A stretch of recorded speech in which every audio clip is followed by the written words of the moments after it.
la Cour d'appel de Paris a refusé officiellement d'extrader le numéro 2 du MAC, du mouvement pour l'autodétermination de la Kabylie, M. Axel Bilabassi, de son vrai nom Brahim Bilabassi, alors qu'il fait l'objet de 2 demandes d'extradition de la part des autorités algériennes qui demandent son extradition pour qu'il puisse être jugé depuis septembre 2021. Axel Bilabassi a été accusé par les autorités algériennes de 14 infractions, dont certains de des crimes très graves qui peuvent lui valoir la peine de mort. La justice française, elle a dit non à cette extradition. La Cour d'appel de Paris, c'est elle qui a rendu ce verdict le 14 mai dernier. Le président de la Chambre des extraditions de cette Cour d'appel de Paris a estimé que la demande des autorités algériennes est sans objet infondé, et M. Brahim Bilabassi donc ne sera pas remis aux autorités algériennes alors qu'il est considéré comme le bras droit de Farhad Mehni, le mouvement pour l'autodétermination de la Kabylie et le MAC. Dans la presse algérienne, d'habitude toujours dans la propagande au niveau de la presse algérienne, que la France n'a pas voulu livrer le numéro 2 du MAC parce qu'elle soutient le MAC, parce qu'elle veut protéger le MAC et parce qu'elle veut la division de l'Algérie et parce qu'elle veut la désunion du territoire algérien ou la fin de l'intégrité territoriale de l'Algérie. Mais quand tu dis que c'est le MAC qui a organisé le lynchage de Jemal Ben Smaïl et c'est lui qui a déclenché les feux de forêt de Kabylie en août 2021, c'est extrêmement grave. Les juges français ont demandé des preuves. Le 14 mai dernier, avant-hier, la Cour d'appel de Paris a refusé officiellement d'extrader le numéro 2 du MAC, du mouvement pour l'autodétermination de la Kabylie, M. Axel Bilabassi, de son vrai nom Brahim Bilabassi, alors qu'il fait l'objet de 2 demandes d'extradition de la part des autorités algériennes qui demandent son extradition pour qu'il puisse être jugé depuis septembre 2021. Axel Bilabassi a été accusé par les autorités algériennes de 14 infractions, dont certains des crimes très graves qui peuvent lui valoir la peine de mort ou la prison à vie. Alors, globalement, M. Brahim Bilabassi ou Axel Bilabassi est accusé par les autorités algériennes d'être le principal instigateur du lynchage de Jemal Ben Smaïl, Allah yarhamou, lynchage barbare et incroyable de Jemal Ben Smaïl à l'Arba'ina en août 2021, et il est même considéré d'avoir commandité les incendies de forêt qui ont fait plus de 100 morts, jusqu'à même 200 morts, on n'a jamais eu le bilan définitif, les feux de forêt qui ont ravagé des milliers d'hectares dans la wilaya de Tizi Ouzou et de Bjaya, et un peu au Bouira, dans d'autres wilayas du pays, mais notamment la Kabylie a été la plus meurtrie à cette époque-là, en août 2021. Donc, la justice française, elle a dit non à cette extradition. La Cour d'appel de Paris, c'est elle qui a rendu ce verdict le 14 mai dernier, et le président de la Chambre des extraditions de cette Cour d'appel de Paris a estimé que la demande des autorités algériennes est sans objet infondé, et tous les arguments qui ont été présentés par les autorités algériennes ne sont pas crédibles ni fondés pour permettre à la France de lui livrer un résident algérien qui vit en France, parce que même s'il ne reconnaît pas l'Algérie, Axel Bilabassi, il a la carte de résidence ici en France en tant que résident algérien. Il a 42 ans et M. Brahim Bilabassi donc ne sera pas remis aux autorités algériennes alors qu'il est considéré comme le bras droit de Farhad Mehni, le mouvement pour l'autodétermination de la Kabylie et le MAC, qui est classé depuis mai 2021 comme étant une organisation terroriste et qui fait l'objet de poursuites pour des crimes terroristes en Algérie. Alors j'entends dans la presse algérienne, d'habitude toujours dans la propagande au niveau de la presse algérienne, que la France n'a pas voulu livrer le numéro 2 du MAC parce qu'elle soutient le MAC, parce qu'elle veut protéger le MAC et parce qu'elle veut la division de l'Algérie et parce qu'elle veut la désunion du territoire algérien ou la fin de l'intégrité territoriale de l'Algérie. Complètement faux. Alors c'est complètement faux et c'est pour ça que nous allons intervenir pour vous expliquer les tenants et les aboutissants de cette histoire. Monsieur Axel Bilabassi ou Brahim Bilabassi n'a pas été remis, la France refuse de l'extrader pour des considérations de droit. J'ai le document de la décision de la justice française, parce que nous, encore une fois, le document fait 7 pages, avec le document, 7 pages. Voilà, c'est un document de 7 pages, ce qui les juges français de la Cour d'appel de Paris, de la Chambre spécialisée dans les affaires d'extradition. Voilà. Tout est expliqué dans ces 7 pages pourquoi la France, la justice française, pas la France, pourquoi la justice française refuse d'extrader Brahim Bilabassi ou Axel Bilabassi. Son nom Axel Bilabassi, mais son véritable nom civil est Brahim Bilabassi. Donc, ce sont des arguments de droit. Il n'y a rien. Cette décision ne signifie aucunement que la France est d'accord avec les idées du MAC, qu'elle est d'accord avec le combat du MAC ou qu'elle veut la séparation de la Kabylie. Rien à voir. Je le dis et je le répète, rien à voir. Les juges français ont répondu sur le plan du droit. Je rappelle que nous avons fait plusieurs émissions sur ce sujet, sur le sujet de la demande d'extradition de Brahim Belabassi, qu'on a même donné en exclusivité, on avait même obtenu en exclusivité ce que les autorités algériennes ont fourni comme complément d'information aux autorités françaises, puisque les autorités françaises, au niveau de la Cour d'appel de Paris, avaient exigé aux autorités judiciaires algériennes des clarifications et des précisions concernant pourquoi ils veulent absolument ils veulent absolument l'extradition de Brahim Belabassi pour le juger en Algérie. Le 10 novembre 2024, le procureur général près de la Cour d'Alger, Lotfi Boudjema'a, qui a été promu quelques jours plus tard, à savoir le 18 novembre 2024, ministre de la Justice et garde des Sceaux, a adressé un document de 54 pages. 54 pages que nous avons ausculté, que nous avons expertisé, que nous avons consulté, et on a réalisé au moins 3 émissions sur ce sujet, parmi laquelle une émission intitulée « Ce que le régime algérien a dit à la France pour la convaincre de lui remettre le numéro 2 du MAC ». Et on a donné et expertisé ensemble tous les arguments et tous les faits présentés par les autorités judiciaires algériennes pour justifier la mise en examen et l'accusation grave, parce qu'encore une fois, 14 infractions, c'est extrêmement grave, mais quand tu dis que c'est le MAC qui a organisé le lynchage de Jamal Ben Smaïl et c'est lui qui a déclenché les feux de forêt de Kabylie en août 2021, c'est extrêmement grave. Les juges français ont demandé des preuves. Quelles sont les preuves? C'est quoi les preuves de la justice algérienne? Des messages sur Facebook. Et des drapeaux du MAC. C'est tout ce qu'il y a comme preuve. Toute l'affaire du MAC et des feux de forêt de Kabylie repose sur 2 éléments. 2 soi-disant militants du MAC ont échangé sur Facebook, dont un aurait échangé directement avec Brahim Belabassi, et c'est Brahim Belabassi qui lui aurait dit « Allez-y organiser un rassemblement devant le commissariat central de l'Albanie, un événement très grave va se produire », et c'est Brahim Belabassi qui lui aurait dit « Allez-y déclencher les feux de forêt, allez-y chasser ou pourchasser des étrangers comme Jamal Ben Smaïl pour les tuer ». Tout se dit, selon la justice algérienne, il y a eu des messages Facebook. Ok. Donc, sur la base de messages échangés sur Facebook Messenger, on a accusé le MAC et ses militants d'avoir été les organisateurs du lynchage de Jamal Ben Smaïl et des feux de forêt. Où sont les preuves? Ces échanges n'ont jamais été fournis par la justice algérienne, à la justice française, ils n'ont jamais été fournis. Et deuxième élément, ils ont trouvé des drapeaux kabyles dans le domicile des personnes qui ont été arrêtées et jugées en Algérie pour l'affaire de Jamal Ben Smaïl.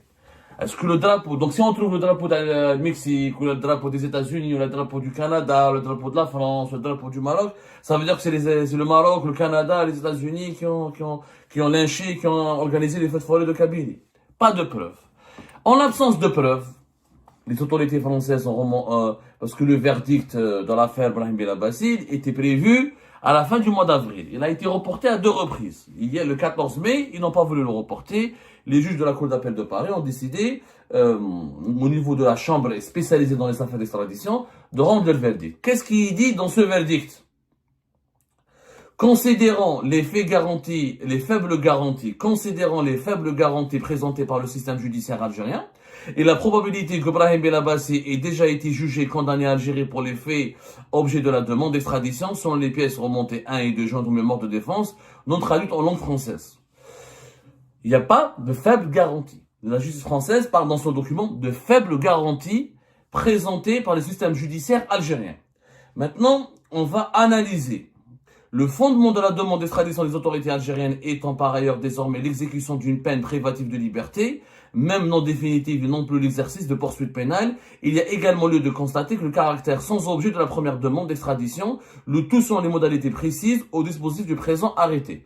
Il faut savoir qu'à titre éliminaire et avant tout examen de l'affaire de fond, à titre préliminaire et avant tout examen de l'affaire au fond, dans l'intérêt d'une bonne administration de la justice, il y a lieu d'ordonner la jonction de l'ensemble des procédures d'extradition dont fait l'objet Brahim Belabassi. Et ce, d'autant que la seconde demande d'extradition s'avère porter sur les mêmes faits que ceux objets de la première demande d'extradition. Il y a eu 2 demandes d'extradition contre Brahim Belabassi. Sauf que normalement, quand on fait une demande d'extradition, c'est pour juger quelqu'un. pour le juger, parce qu'il est accusé dans une affaire, il y a suffisamment de preuves qui démontrent sa culpabilité, et la justice du pays qui le recherche veut le juger. Sauf que l'Algérie a fait des demandes d'extradition pour juger Brahim Belabassi, en réalité, elle avait déjà jugé en Algérie. Donc, les juges français, ils ont dit aux juges algériens, puisque vous l'avez déjà jugé, vous l'avez déjà condamné, pourquoi avoir fait la demande d'extradition après, sans attendre notre réponse et sans attendre la conclusion de cette procédure, et vous l'avez jugé sans même qu'on puisse lire savoir s'il peut être extradable ou pas. Donc, il y a une logique de l'arbitraire. Quand on veut juger quelqu'un, on demande d'abord sa présence, on fait tout pour qu'il soit présent. Si le pays dans lequel il vit, il refuse de le livrer, là on le juge. L'Algérie a fait le contraire. Donc déjà, il y a de l'arbitraire. Déjà, les juges français ont estimé que les juges algériens n'ont pas respecté les droits de la présomption d'innocence. Tu condamnes quelqu'un par contumace, en son absence, et tu n'attends même pas de voir les résultats de sa demande d'extradition. Maintenant, dans le fond, les juges français ont commencé à analyser les preuves ou les éléments qui leur ont été fournis par les juges algériens. Alors, conformément aux stipulations de l'article 7 de la Convention d'extradition du gouvernement algérien et du gouvernement français, parce que ça, il faut savoir qu'entre le gouvernement algérien et le gouvernement français, il y a une convention d'extradition qui a été signée le 27 janvier 2019, si la partie requise estime que les informations communiquées à l'appui d'une demande d'extradition ne sont pas suffisantes, il peut demander un complément d'information dans un délai raisonnable. Donc, les juges français avaient le droit, sur la base de cet accord, de cette convention d'extradition signée entre l'Algérie et la France le 27 janvier 2019, c'est la convention d'extradition entre le gouvernement algérien et le gouvernement français. Si les juges de l'un des deux pays estiment que il y a des manques, il y a pas beaucoup de preuves et des éléments insuffisants, on demande on demande un complément d'information. Au cas d'espèce, il est échec de constater que l'appui de la deuxième demande d'extradition, les autorités algériennes ont précisé davantage les lieux de commission de chacun des 12 infractions, tout comme la période de prévention retenue ou encore les éléments constitutifs exigés par les articles d'incrimination et de répression dans leur version en vigueur à la date de la commission des faits, et les actes matériels imputables et rattachables chacune des qualifications en cours. Toutefois, les autorités algériennes sont restées imprécises ou incomplètes sur plusieurs aspects. C'est-à-dire, la décision a été motivée, il n'y a rien de politique. Premier aspect. Donc, quelques aspects. On ne va pas pouvoir tout expliquer dans une seule émission, mais je vous ferai une deuxième partie pour que vous puissiez comprendre pourquoi les juges algériens ne sont pas crédibles. Et pourquoi la justice en Algérie, elle est politique, c'est une justice de téléphone, elle n'est pas crédible. Et ni les juges français, ni les juges d'aucun pays, aucun système judiciaire d'un pays civilisé ne peut accorder du crédit à la justice algérienne. Regardez par exemple. Dans leur demande d'extradition de Brahim Belabassi, les autorités algériennes ont fait référence à plusieurs reprises à la notion de participation d'auteur par incitation en détaillant les instructions précédemment transmises par Brahim Belabassi. Les autorités algériennes considèrent que Brahim Belabassi, le numéro 2 du MAC, est responsable de lynchage de Jamal Ben Smaïl et des feux de forêt de Kabylie parce qu'il a incité. C'est lui qui a incité les militants du MAC à lyncher Jamal Ben Smaïl et à provoquer les feux de forêt de Kabylie. Sauf que les autorités algériennes n'ont jamais précisé en quoi ces instructions visaient effectivement et sciemment la commission des infractions principales auxquelles elles se rapportent. Ok, il y a des incitations, lesquelles et en quoi ces incitations ont pu produire sur le terrain les crimes qui sont reprochés à M. Brahim Belabassi. Exemple concret. Ainsi, s'agissant de l'infraction de crime d'homicide volontaire, avec préméditation et guet-apens sur la personne de la victime de Jamal Ben Smaïl. On dit que le numéro 2 du MAC, c'est lui qui a demandé à ses militants de tuer Jamal Ben Smaïl, correspondant à l'infraction de crime de complicité dans le meurtre intentionnel, avec préméditation. L'acte matériel imputable est ainsi décrit. Le nommé Belabassi Ibrahim a participé à ce crime par incitation, en donnant des instructions aux militants du mouvement du MAC pour se rassembler dans la ville de Al-Ba'na Thilathan, prétendant qu'un événement majeur se produirait, qui s'est avéré plus tard le crime odieux dont la victime est Jamal Ben Smaïl, notamment par incinération et imputation de certains de ses partis. Sinon, regardez ce que les juges français, les juges algériens disent que le numéro 2 du MAC, il a prévu le meurtre de Jamal Ben Smaïl, il a incité ses militants à aller se rassembler pour préparer le meurtre de Jamal Ben Smaïl. les juges français, s'ils n'entrent pas dans l'office de la chambre d'instruction saisie, voilà, et de vérifier l'existence, voilà, l'existence d'indices graves ou concordants, voilà, j'essaie juste de, or, l'appel, j'essaie de, parce que je peux pas tout vous lire, c'est un peu long, regardez la réponse des juges français. L'appel à se rassembler dans une ville en faisant courir le bruit d'un événement important à survenir est insuffisant à caractériser un comportement pénal, et encore moins un ordre ayant provoqué une infraction ou des instructions pour commettre l'infraction au sens de la complicité de l'article 12-7 alinéa du 2 code du code pénal de l'homicide volontaire aggravé. Lancer un appel, les juges français sont raisonnables. Je lance un appel au meurtre, ou je lance un appel à se rassembler, parce que dans les échanges, soi-disant sur Facebook entre Brahim Belabassi et les militants du MAC, il n'aura pas dit allez-y tuer, il aura dit allez-y vous rassembler, il y a un événement important qui va se produire. Mais quelle est la relation entre dire allez-y vous rassembler et le meurtre du Jamal Ben Smaïl? L'appel au rassemblement ne permet pas de caractériser la commission d'un crime. C'est pas parce que je dis aux gens, allez-y vous rassembler, que je leur ai demandé de tuer. Se rassembler et tuer, c'est deux choses complètement différentes. Donc, le fait qu'il y a eu un appel à rassemblement, ne fait qu'en faisant courir le bruit qu'il y aura un événement qui va survenir, on ne peut pas considérer cet appel comme un comportement pénal. Donc, demain, il y a un crime quelque part, et moi je demande à des amis, allez-y vous rassembler là-bas, donc je serai considéré comme responsable de ce crime. Ça n'a aucun sens. Pour être responsable d'un crime, pour être responsable d'une incitation à un crime, ça veut dire que j'ai demandé à mes amis, je leur ai dit, allez-y tuer ce gars, ou allez-y tuer cette personne, pour telle raison, et voilà comment vous allez faire. Ça, c'est de l'incitation au crime. Ça, c'est une incitation à commettre un crime, un homicide volontaire. Mais quand je dis, allez-y vous rassembler, ça n'a rien à voir. C'est quoi la relation entre le rassemblement et le crime en soi? Il n'y a aucune preuve. Regardez ce que disent encore les juges français. Il doit d'ailleurs être relevé que la même formulation d'acte matériel imputable a été retenue pour les infractions parfaitement différentes, et notamment celle de crime et d'agression visant à causer des destructions dans une ou plusieurs régions, correspondant à l'infraction de crime d'agression dont le but est de détruire une ou plusieurs régions. Donc, le nom Brahim Belabassi, selon la justice algérienne, est considéré comme l'auteur principal par incitation, en donnant des instructions aux militants du mouvement MAC pour se rassembler dans la ville de la Bani Tirathane, affirmant qu'un événement important allait dans l'avenir. Donc, les autorités algériennes ont utilisé la même affirmation. C'est-à-dire, on a accusé Brahim Belabassi d'incitation à brûler la Kabylie, d'incitation à tuer Jamal Ben Smaïl, d'incitation à détruire la Kabylie ou à détruire les liens entre la Kabylie et l'Algérie, en s'appuyant sur quoi? Sur un appel à se rassembler. Un appel à se rassembler. Mais c'est pas une preuve. Quand on accuse quelqu'un de meurtre aussi grave, aussi abject que Jamal Ben Smaïl, il faut appuyer ses accusations par des faits matériels. Il faut qu'il y ait des faits matériels. C'est-à-dire qu'il faut qu'il y ait des preuves. C'est-à-dire qu'il faut qu'il y ait des indices matériels. Est-ce que Brahim Belabassi, il a envoyé de l'argent à quelqu'un? Est-ce qu'il a donné des indications précises? Est-ce qu'il a demandé aux tueurs, aux meurtriers qui ont assassiné chez Jamal Ben Smaïl d'aller récupérer une arme, d'aller dans une cachette? Est-ce qu'il leur a donné des indications comment s'en prendre, comment tuer Jamal Ben Smaïl? Attendez, mais on accuse quelqu'un qui est en France depuis 2019, c'est ça? Depuis 2019 en tout cas, il n'est pas revenu en France. Il n'est pas revenu en Algérie, il est établi en Algérie depuis 2019, il n'est pas retourné en Algérie depuis août 2019, il est membre du MAC depuis 2007, donc quelqu'un qui n'était pas physiquement présent sur le lieu du crime.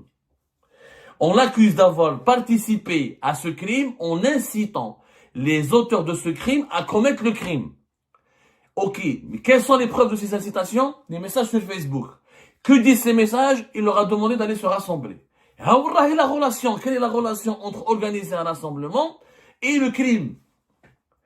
Est-ce qu'il leur a dit tuer Jamal Ben Smaïl? Est-ce qu'il leur a dit ce Jamal Ben Smaïl, il est brun, il est comme ça, il vient de cette région? Est-ce qu'il leur a donné des indications précises? Rien.